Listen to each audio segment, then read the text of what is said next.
Muy bien, pues muy bienvenidos a este segundo estudio del volumen número 7. El viernes pasado me vi obligado a suspender la clase casi sobre la hora. Había estado durante el día intentando ver si me mejoraba un poquito, pero no hubiese sido posible tener la clase. Los ataques de alergia tengo rinitis, corre la nariz, muy incómodo, a veces vienen estornudos también, me lloran los ojos. Y, y lo mejor que puedo hacer es ponerme de recostado, acostarme y pasar ratos largos de espalda para que frenar un poco, porque si no se me lastima enseguida la nariz. Es muy incómodo, muy incómodo. Y claro, esto dura 2 días, a veces 3. En este caso fueron viernes y sábado. Empezó el jueves por la noche. Así que nada, gracias por orar por mí, gracias por vuestro cariño, vuestra comprensión. Y bueno, pues vamos a dar comienzo a nuestra clase de hoy. No tenemos textos para memorizar, creo recordar. Estas lecciones no nos mandan a aprender nada de memoria. Pero bueno, vamos a entrar entonces en nuestro tema, pero antes de ir a compartir la pantalla, vamos a pedir la bendición del Señor. Amado Padre, queremos darte gracias por esta noche, gracias por esta oportunidad de reencontrarnos una vez más para aprender de tu palabra. En este caso, en torno a la persona bendita del Señor Jesucristo. Nunca agotaremos el tema. Nunca nos cansaremos de descubrir nuevas vertientes de su persona, nuevas aristas de su carácter y de la obra maravillosa que Él hizo a nuestro favor.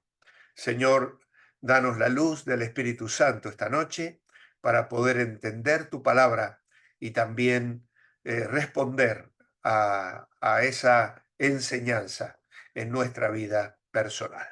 Oramos agradecidos a ti y nos ponemos en tus manos. Pero queremos acordarnos de los hermanos que no están, algunos por cambios de horario, otros por situaciones de salud, como es Encarna, y la presentamos delante de ti para que la bendigas. Y también oramos los unos por los otros, porque todos tenemos, sea en la vida personal, en la vida familiar, situaciones difíciles, seres queridos que están atravesando momentos duros. Y te pedimos, Señor, que escuches nuestro clamor, que alivies el dolor, que nos des fuerzas, que pongas tu mano sanadora y sobre todo sanando espiritualmente, Señor, los corazones.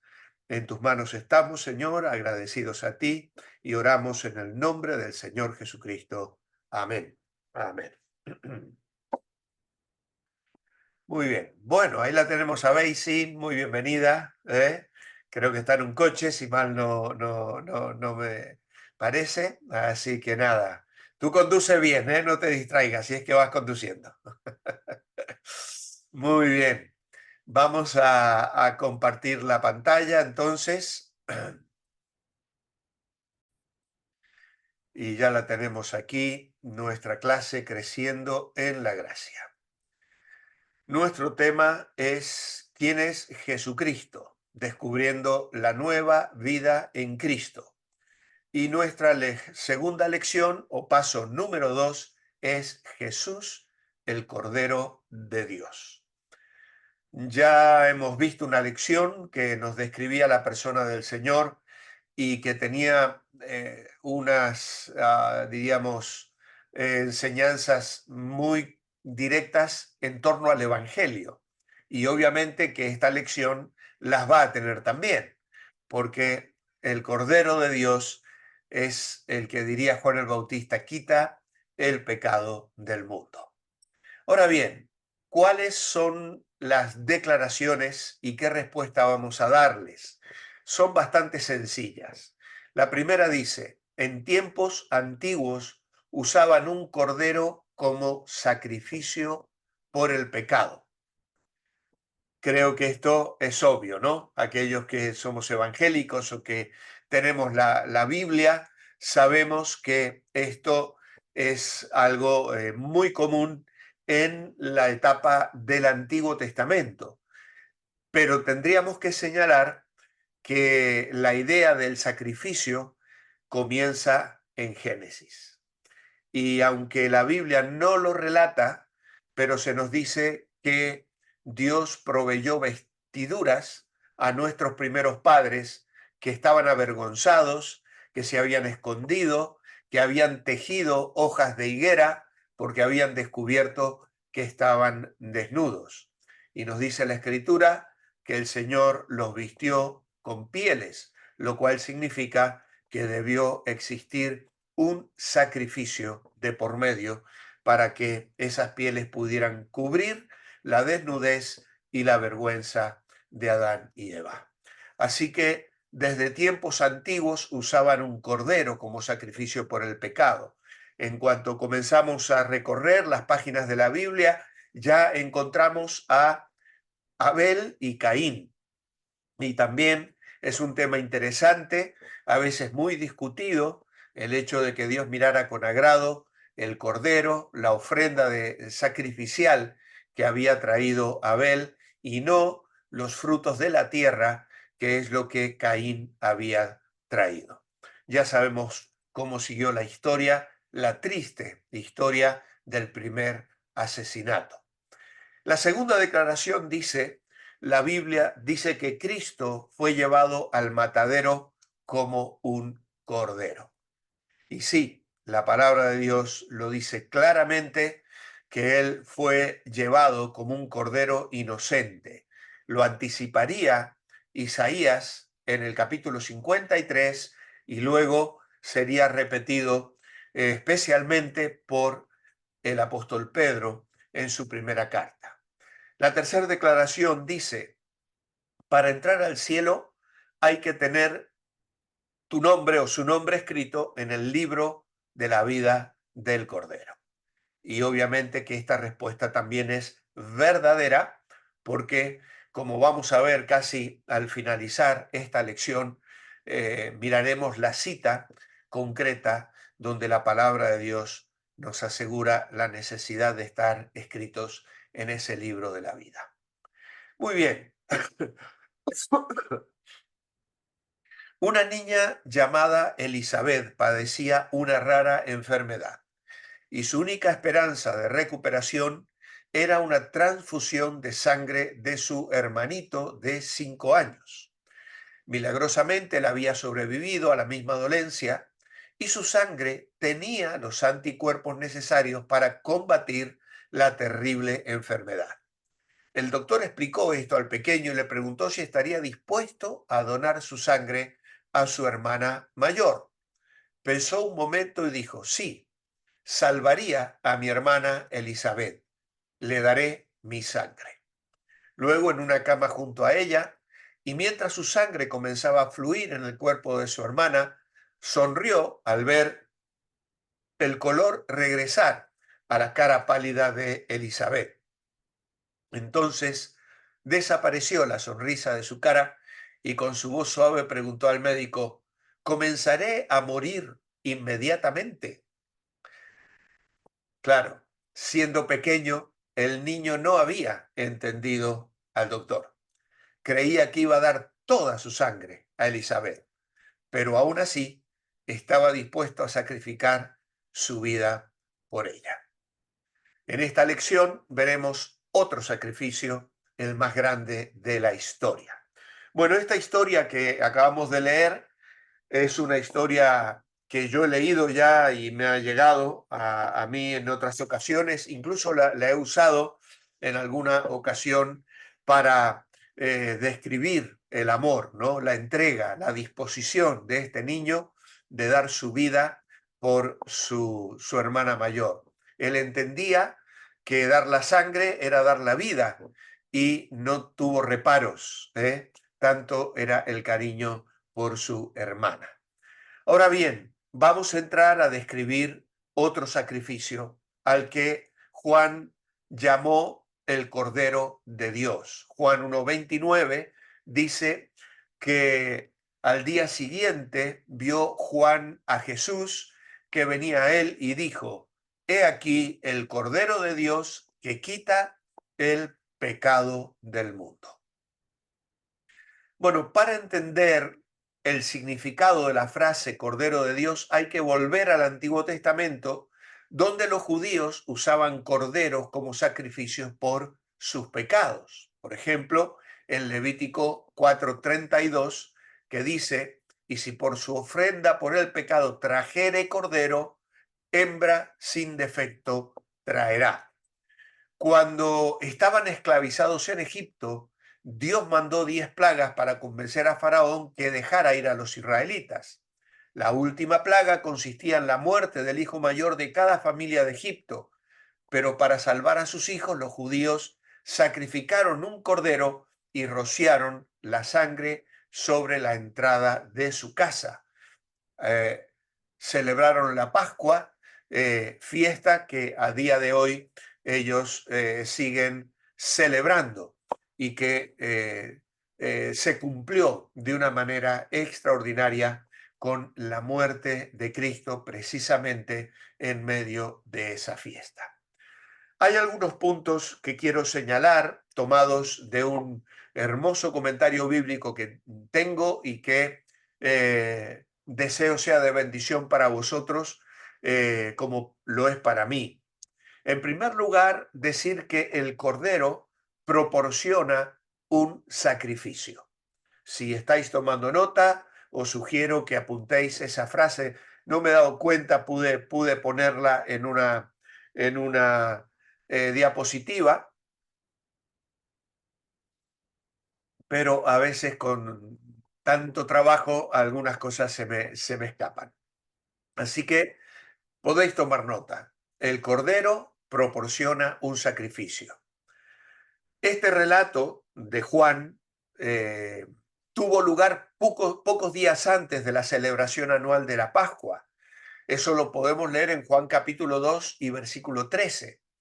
El centro de la celebración de la Pascua era el sacrificio de un cordero que, como hemos dicho, servía de recordatorio de la salida, la liberación del cautiverio de Egipto. Dios iba a enviar muerte a todos los hogares, menos aquellos que tuvieran la sangre puesta en los dinteles. Esos hogares serían pasados por alto.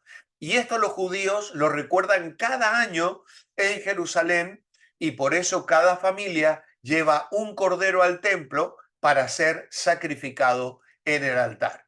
Sin embargo, los corderos no solo se sacrificaban en la Pascua. Cada día se mataban 2 corderos en el templo, uno por la mañana y otro por la tarde. El padre de Juan el Bautista era un sacerdote que servía en el templo, y Juan seguramente estaba familiarizado con los sacrificios que se ofrecían allí. Su padre había regresado cada día con las ropas manchadas de sangre de los corderos sacrificados. Ahora, ¿por qué había que sacrificar 2 corderos todos los días? Porque esa muerte era necesaria a causa del pecado. La sangre debe ser derramada para que el pecado sea perdonado.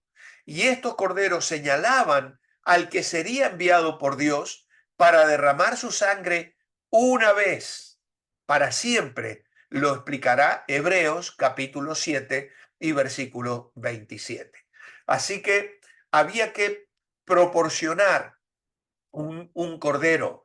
Teníamos, como dice el título, traer un cordero que proporciona un sacrificio. Y Jesús fue el cordero enviado por Dios para ofrecer su vida como sacrificio. Y por eso Isaías escribió de él, fue oprimido, afligido, no abrió su boca, como cordero que es llevado al matadero, y como oveja que ante sus trasquiladores permanece muda, él no abrió su boca. En segundo lugar, el punto B es que el cordero proporciona un sustituto. Si el cordero proporciona un sacrificio, pero también el cordero proporciona un sustituto. ¿Quién era el responsable de traer un cordero como sacrificio por el pecado? El pecador. Pero ¿quién trajo este cordero para ser sacrificado? Y esto es lo maravilloso. Dios lo hizo. ¿Él necesitaba de un sacrificio? No, él no necesitaba que sus pecados fueran perdonados, porque Dios no cometió nunca, jamás, ni habrá de cometer nunca un pecado. Sin embargo, ofrecía su cordero, su propio hijo, como sustituto. Nosotros deberíamos pagar el precio de nuestro pecado, pero Dios proporcionó una vía de escape. Envió un cordero que podía pagar perfecta y completamente la pena por nuestro pecado. Y así podemos decir que Jesús, el Cordero de Dios, murió en nuestro lugar por nuestro pecado. Es el único cuya muerte fue suficiente para pagar la pena por nuestro pecado. Por eso Juan dijo que quita el pecado del mundo. Él no es simplemente un Cordero de Dios, es el Cordero de Dios. Solo a través de Jesús podemos encontrar el perdón de nuestro pecado. Tal vez si prestas atención al contexto de las preguntas que los religiosos le hacen a Juan el Bautista en el capítulo 1, notarás que los líderes religiosos no le preguntaron a Juan si era el Cordero de Dios. ¿Qué le preguntaron? ¿Eres tú el Mesías? ¿Eres un famoso profeta? Pero no el Cordero. Me pregunto si es porque buscaban algo más que un Cordero. Es decir, esperaban un profeta o un rey, pero no esperaban un cordero. Esperaban que el prometido viniera a librarlos de la tiranía de los romanos, pero no se dieron cuenta de que necesitaban ser librados de la tiranía del pecado. Me pregunto si no preguntaron por el cordero porque en realidad no tenían conciencia de su propio pecado. Tenían razón al esperar un rey, porque Dios se lo había prometido. David había escrito: habrá un justo que gobierne entre los hombres. Moisés había dicho: profetas les levantaré de entre vosotros, etc. Pero no prestaron mucha atención a los profetas.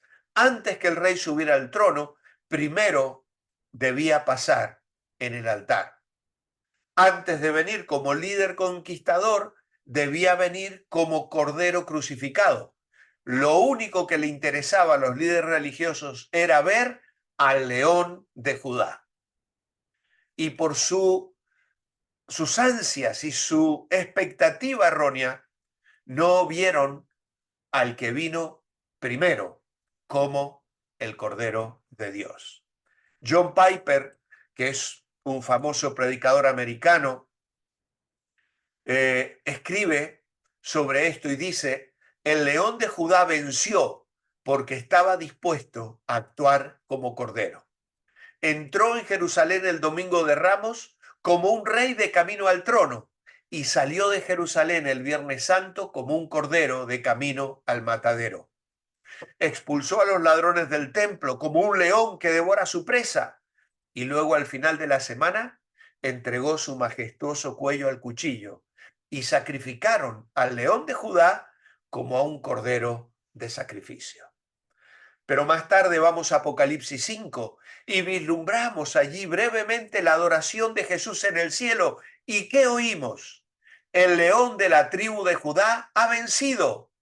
Pero entonces nuestros ojos miran hacia arriba y no vemos a un león, sino a un cordero de pie y con aspecto de haber sido sacrificado. A su alrededor la gente canta: el cordero que fue inmolado es digno. Apocalipsis 5:12. Jesús venció el pecado, la muerte y el infierno, sacrificándose como nuestro sustituto. Fue un cordero ofrecido por Dios por nuestro pecado.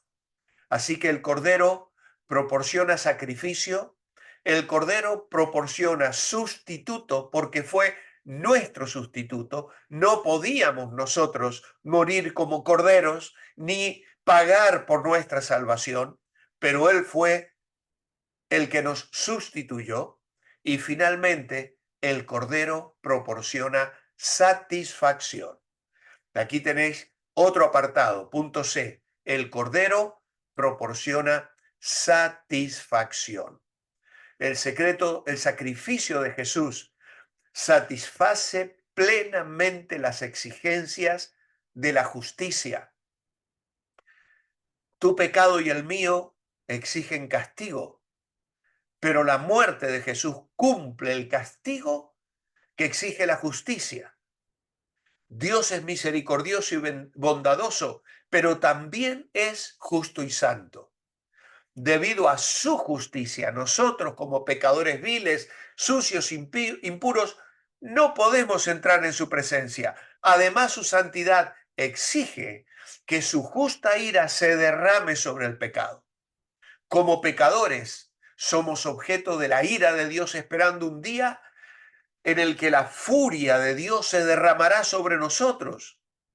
Un día en el que experimentaremos el castigo que exige nuestro pecado en caso de que no nos refugiemos bajo la sangre del Cordero de Dios, que ofreció su vida en nuestro favor y al hacerlo tomó sobre sí la ira de Dios. Romanos 5:9 dice, entonces mucho más, habiendo sido ya justificados por su sangre, seremos salvos de la ira por medio de él. La gran alegría del Evangelio es que no tengo que pagar por mi pecado. Jesús pagó por él. No tengo que soportar la ira de Dios. La ira de Dios fue derramada sobre Jesús.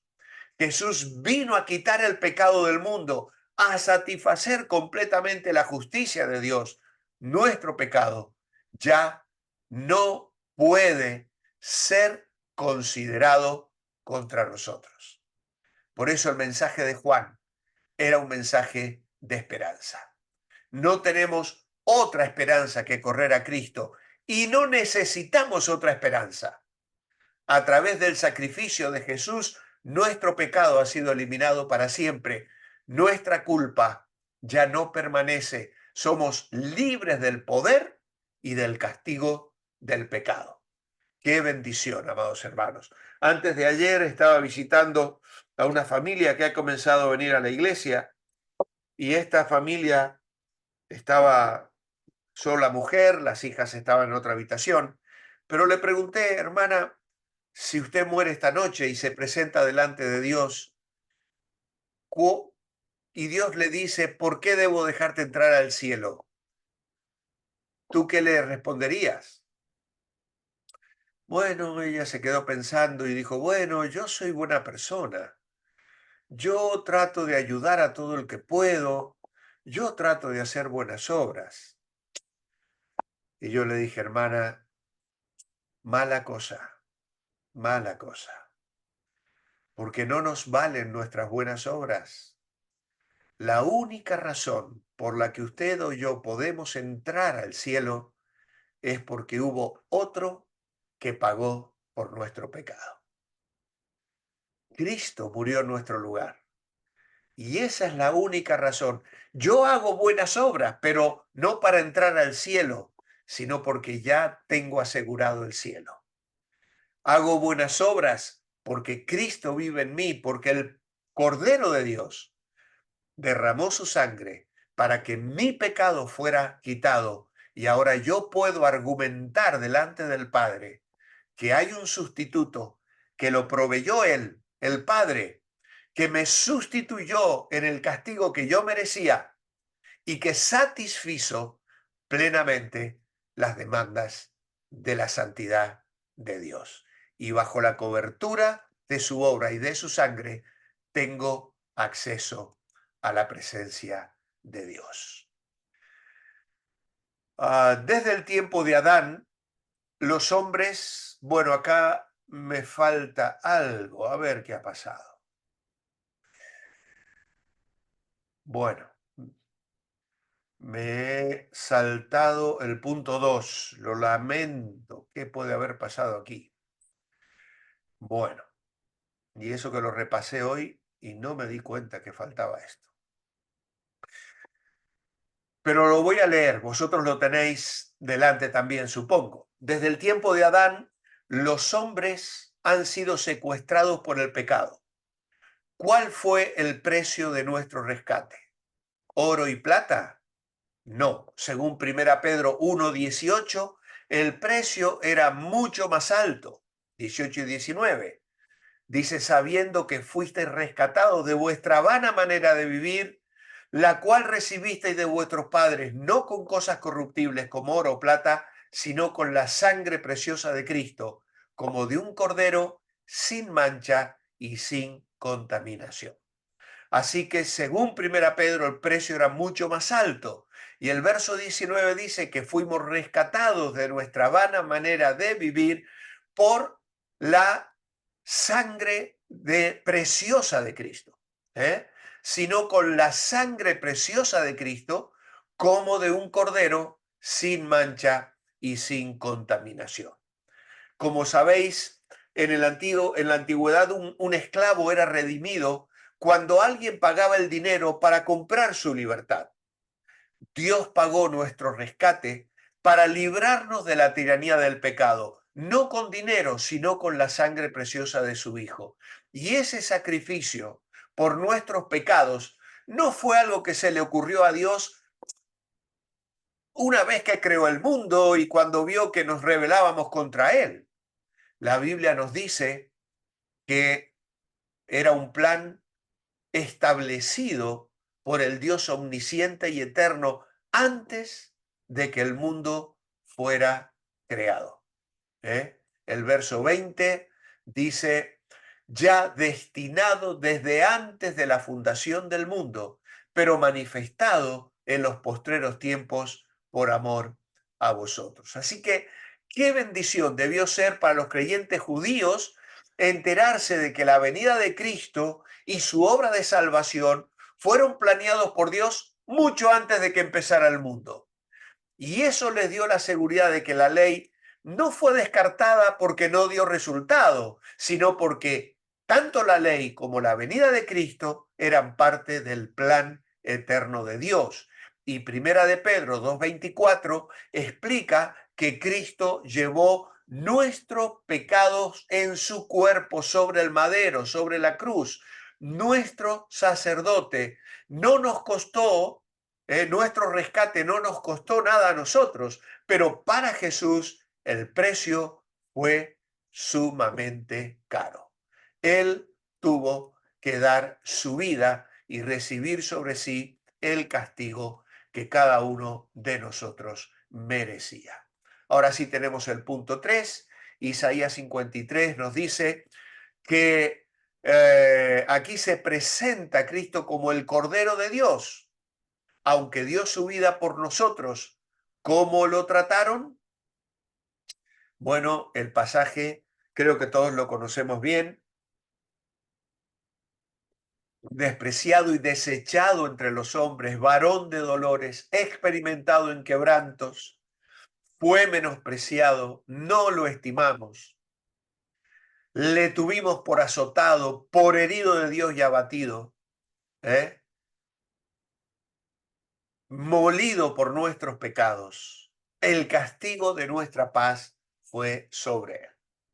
Así que en la historia del mundo nunca ha habido mayor ejemplo de amor y sacrificio que el de Jesús.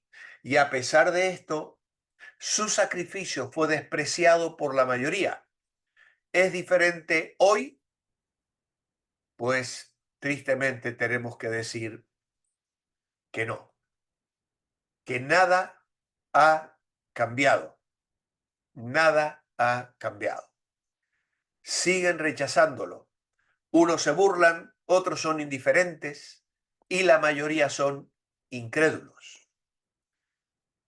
¿Y usted cómo trata hoy a Jesús? ¿Por qué razón fue herido Jesús? Bueno, Isaías 53:5 dice que fue herido por nuestras rebeliones, molido, aplastado por nuestros pecados. ¿Eh? Puse la N nada más allí porque no me entraba la frase. El verso 6 describe el pecado como la tendencia a dejar los caminos de Dios por ir por los nuestros. Dice, todos nosotros nos descarriamos como ovejas, cada cual se apartó por su camino, mas Dios Jehová cargó en él el pecado de todos nosotros. Así que las ovejas suelen estar buscando pasto y por lo tanto se alejan del pastor, se pierden y se meten en problemas. Pecar no es solo rebeldía abierta, sino es hacer nuestra voluntad en lugar de hacer lo que Dios quiere. Yendo por nuestro propio camino, aparentamos andar bien, pero más tarde nos vamos a encontrar completamente perdidos. Nuestro camino nos lleva a tomar decisiones equivocadas, a reflejar actitudes no saludables y cometer hechos inapropiados. Esto habla de aquel tiempo cuando todavía no conocíamos al Señor, ¿vale? Estamos hablando de los años de vivir descarriados, sin Cristo, sin esperanza, como dice aquí, cada uno descarriado como ovejas se apartó por su propio camino. ¿Cuántos de nosotros nos hemos desviado del camino? Pues absolutamente todos, todos nos hemos extraviado. ¿Qué hizo Dios para hacer posible nuestro regreso al camino? Pues el versículo 6 dice que Dios cargó en él el pecado de todos nosotros. Puso sobre él el pecado de todos nosotros. Y he puesto entre signos de admiración, lo hizo Dios. Y yo recuerdo una predicación del Evangelio en Argentina, que luego también la he predicado en otros lugares aquí en España, pero que lo titulé Lo que hizo Dios, lo que hizo Él, lo que Dios hizo. No podíamos nosotros quitarnos el pecado de encima, no se lo podíamos poner nosotros sobre Cristo. Dios lo hizo. En resumen, decir que Cristo es el Cordero de Dios es presentarlo como el que dio su vida como sustituto por nosotros, tomando sobre sí nuestro castigo. Y entonces aquí tenemos un alto para reflexionar sobre el pecado y yo, cuál ha sido mi caminar diario hasta este momento. Por lo general he caminado por mi propio camino, por el que Dios me ha trazado, o no estoy seguro, y de qué maneras se revela el pecado en mi vida. Pues esta es un momento donde podemos participar, si queréis, alguno de vosotros hacer alguna aportación.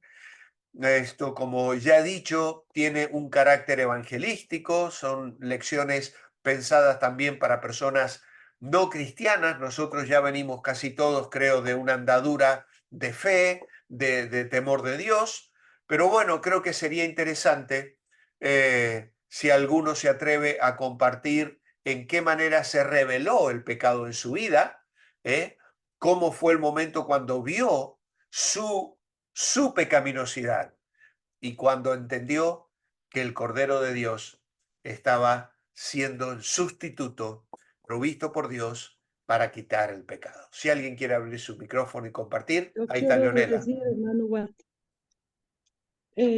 pues desde niña, cuando mi mamá tenía como 7 años, y entonces mi mamá me dijo que ya yo era grandecita y tenía que saber lo bueno y lo malo. Y habían tantas cosas que en mi cabeza me golpeaban la cabeza diciéndome qué es bueno y qué es malo. Y Ya, fui creciendo con eso y con eso. Eh, Hice muchas locuras en la vida, muchas cosas muy terribles y yo lloraba y no entendía. Bueno, no había quien me explicara ni nada. Como éramos católicos, entonces una vez yo fui a confesarme después de haber hecho la primera comunión como los católicos. Y cuando le dije al cura las cosas, él me dijo que, o sea, lo que yo hacía no era pecado, lo malo era que me dejara pillar. fíjate, qué Y barbaridad. entonces yo seguía y me mandó a que rezara, yo no sé cuántos Padre Nuestros y Ave Marías. Y eso a mí yo sentía que no me servía de nada y yo seguía mal. Nadie había que me enseñara ni que me explicara. hasta que cuando llegué a la selva que le conté que encontré la Biblia y que leí el Apocalipsis, Ajá, y la cosa fue tan dura que cuando yo leí el Apocalipsis y leí lo de la gran ramera, yo me sentí identificada con esa gran ramera. ya. Y ahí fue donde el Señor tocó mi corazón y empecé como a rogar, a orar de mi manera, hasta que ya más adelante encontré a una prima de mamá que fue la que me enseñó a llegar a la iglesia y Qué llegué a bueno. los pies de Jesús. Ese es mi testimonio. Amén. Muchas gracias, Leonela. Fíjate, ¿no? Es decir, los pecados de una niña, ¿no? Minimizados, porque es lo que hace el mundo, ¿no? Qué tonterías, son desobediencias de infantiles. Sin embargo, es pecado, hermanos, es pecado. Nacemos con una naturaleza pecaminosa y entramos a una etapa de la vida donde ya somos conscientes de ese pecado. Y es allí donde todos comenzamos entonces a tener una conciencia que nos acusa. Y aunque el pecado sean mínimos, no sean gravísimos, ni son, pero ya están revelando la naturaleza pecaminosa y la necesidad del perdón. Qué bueno que hayas tenido esa actitud de no quedarte tranquila y de seguir buscando. ¿Alguien más quiere contar algo?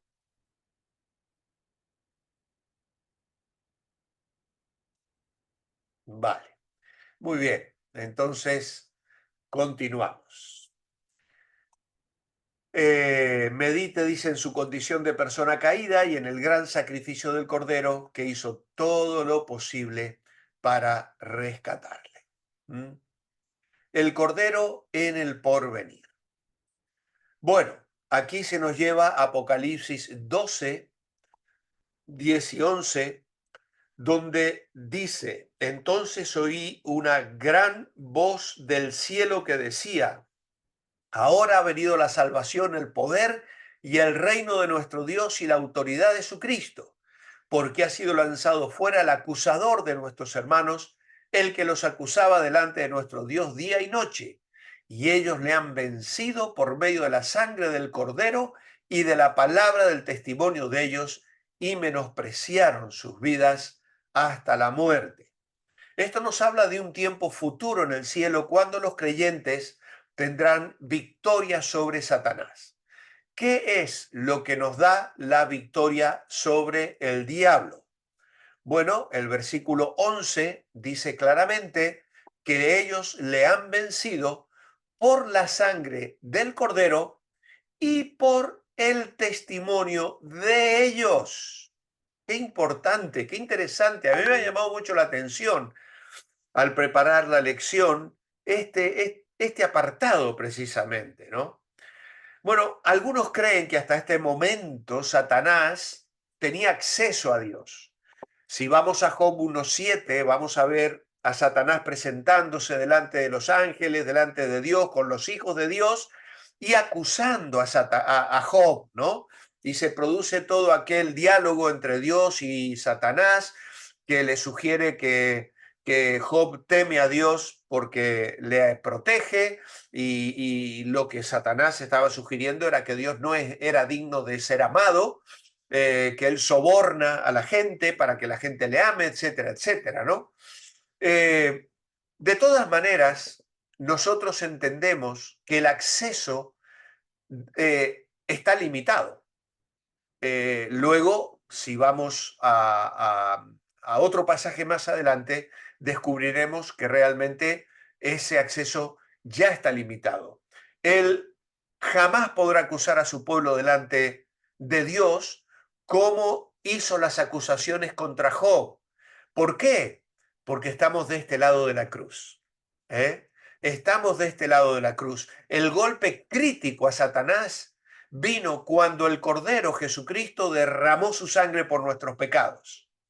Se gana la victoria mediante el sacrificio, la muerte de Cristo en nuestro lugar para pagar por el pecado y los sacrificios que hacemos por nuestra fe en Él. Es decir, al enfrentarnos a la batalla con Satanás, no debemos temerla ni tratar de huir de ella, sino servir con lealtad a Cristo, que trae consigo la victoria.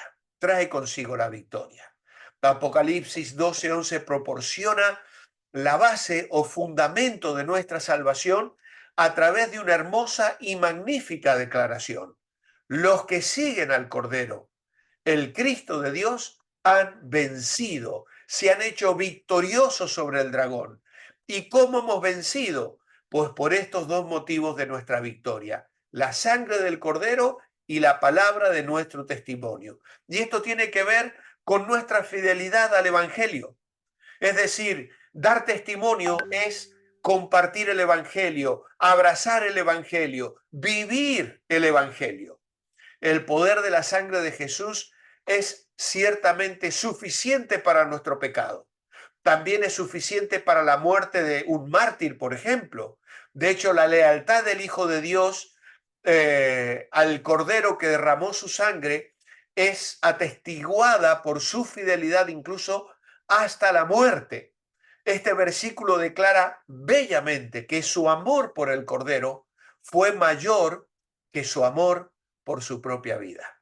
Es decir, la lealtad del Hijo de Dios fue tal que oró: Padre, si es posible, pasa de mí esta copa, pero no se haga lo que yo quiero, sino lo que tú.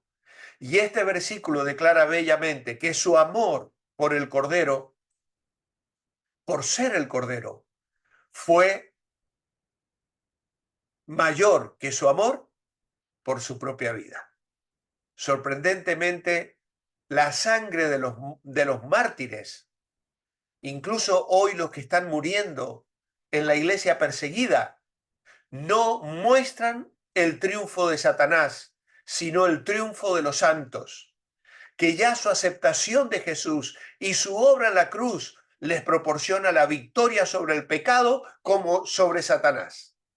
Debido a que nuestros pecados han sido lavados en la sangre del Cordero de Dios, ninguna acusación del diablo puede levantarse contra nosotros. No hemos sido perdonados por lo que somos, hemos sido perdonados por lo que Él es y lo que Él ha hecho por nosotros. Él lavó nuestros pecados con su preciosa sangre, y por una salvación tan grande ponemos gustosamente y como un gran privilegio nuestras vidas a su servicio. Él lo merece, Él lo vale. ¿Cuáles son los únicos que tendrán la entrada al cielo? Y ahora se nos lleva a Apocalipsis 21:27. Y dice allí: no entrará ninguna cosa inmunda o que hace abominación y mentira, sino solamente los que están inscritos en el libro de la vida del Cordero. El lenguaje, bueno, tenemos otra frase aquí en el punto 10 que dice: ¿cuál es el destino de aquel que no tiene su nombre inscrito en el libro de la vida? Y nos lleva a Apocalipsis 20:15. Y esta dice: y el que no se halló inscrito en el libro de la vida fue lanzado al lago de fuego, la segunda muerte. Y aquí quiero destacar que el lenguaje humano es incapaz de describir tanto las glorias del cielo como los horrores del infierno. Si nosotros tomamos todas las imágenes que aparecen en la Biblia, por ejemplo, el lago de fuego, el lago que arde con fuego y azufre, y las multiplicamos 10.000 millones de veces, todavía no tendremos una descripción adecuada de el horror de la segunda muerte. Jonathan Edwards fue un predicador que no predicaba muy bien, pero escribía unos sermones extraordinarios, y de una manera somnolienta casi leyó un tremendo sermón que produjo un avivamiento tremendo, creo que fue en el siglo XVIII. Y él, para ilustrar el horror del infierno, dijo lo siguiente: la fosa está preparada El fuego está listo, el horno está ahora caliente, listo para recibirlos. Las llamas ahora arden y brillan.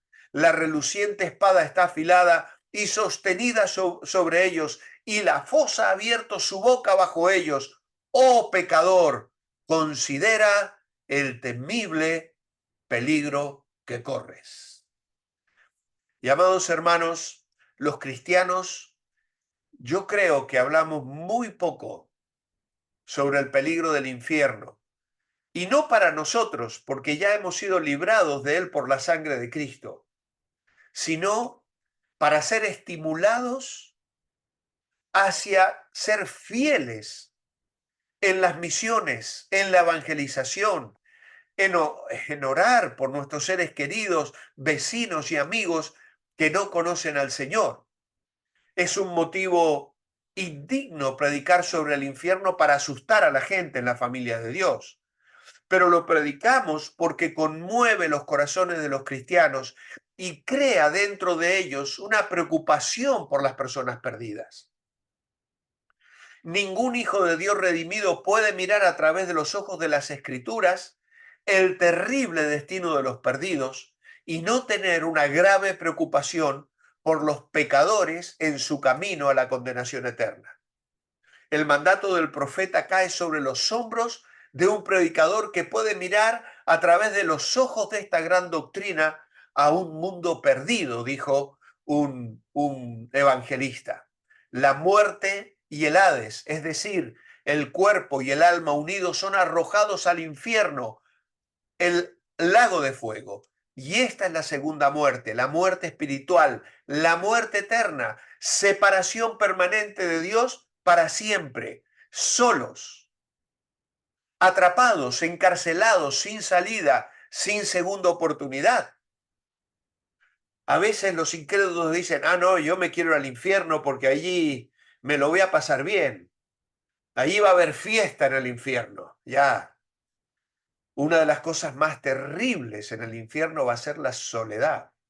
La terrible soledad, la angustia que como un gusano corrompe el alma, la sensación de ansiedad, de depresión y tristeza, de una conciencia sucia, y no solo la soledad de no estar con nadie, sino de no poder tener o contar con la presencia de Dios, porque los perdidos no tendrán ningún sentido de la presencia benévola de Dios, solo su terrible ira.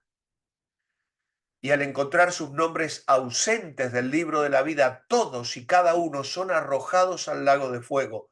Un lenguaje como este no deja lugar a ninguna forma de salvación universal, una segunda oportunidad, o lo que predican los testigos de Jehová, la aniquilación de los malvados. Eso es lo que predican.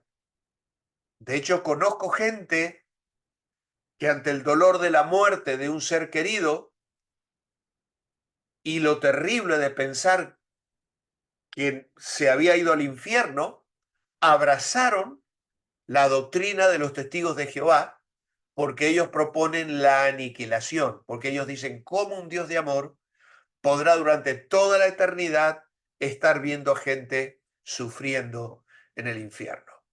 Pero la Biblia dice que los malvados serán atormentados sin descanso, día y noche, para siempre, porque está establecido que las personas mueran una vez y después de esto el juicio. Y ese día se acerca y será imposible evitarlo. Y otra cosa que parece extraordinaria y sorprendente a su vez es que van a estar en el infierno, pero no querrán salir de allí.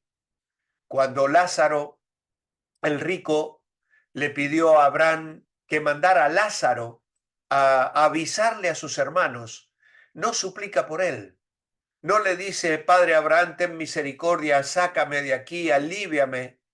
No, no, no. Y lamentablemente, la sensación de autocondenación será tal que no pretenderán pedirle a Dios que lo termine. Por eso la pregunta, ¿está usted apuntado en el libro de la vida del Cordero?